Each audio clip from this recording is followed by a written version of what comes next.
Tokyo, a city that never really stops moving. And somehow, I came here to run 26.2 miles through it. But before the start line, before the crowds, before the race, there's a quiet moment, the part no one really talks about.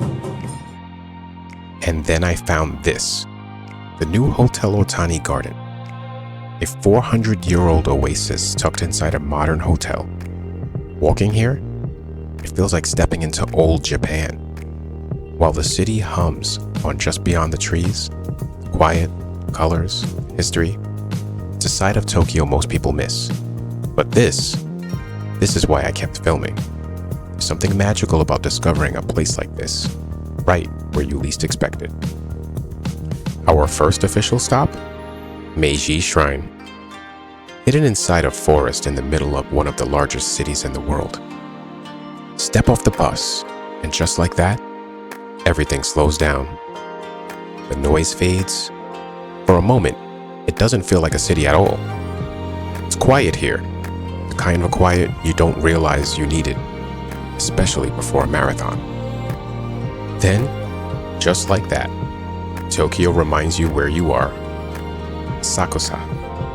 Narrow streets, packed with people. Shops stacked side by side, each one pulling you in.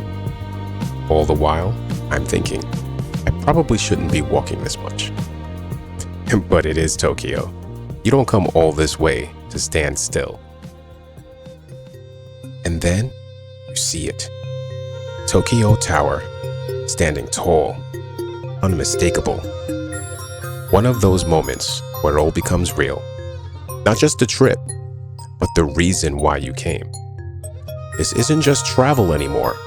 This is race week.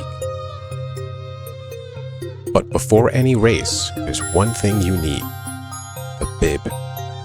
And in my case, time was running out.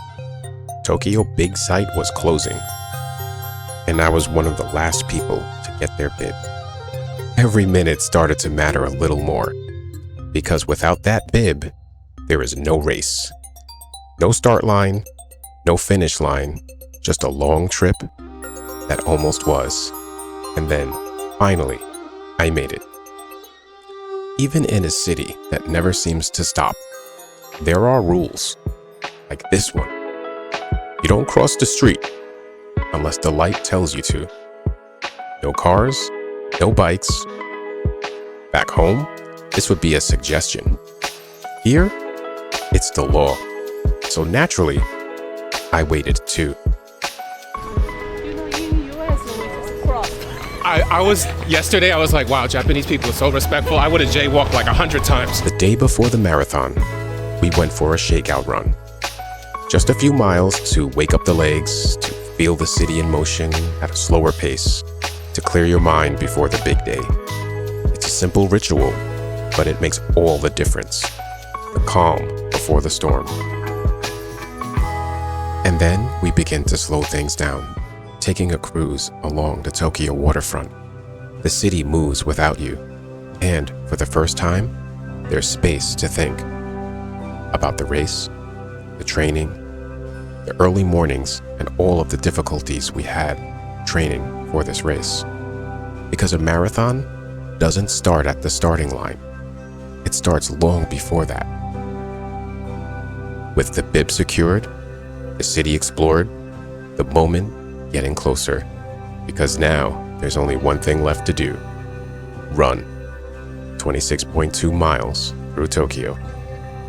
And believe it or not, just a few weeks later, we're doing it all again in New York City. We are running the United Half Marathon, 13.1 glorious miles, in my hometown of New York City. I want to ask you for one thing, and that's a favor. Click the like button and share this with someone who you believe will benefit from this video. Because believe it or not, just clicking the like button does a lot for this very small channel. I appreciate every single last one of you. So with that, my running bastards, we're out.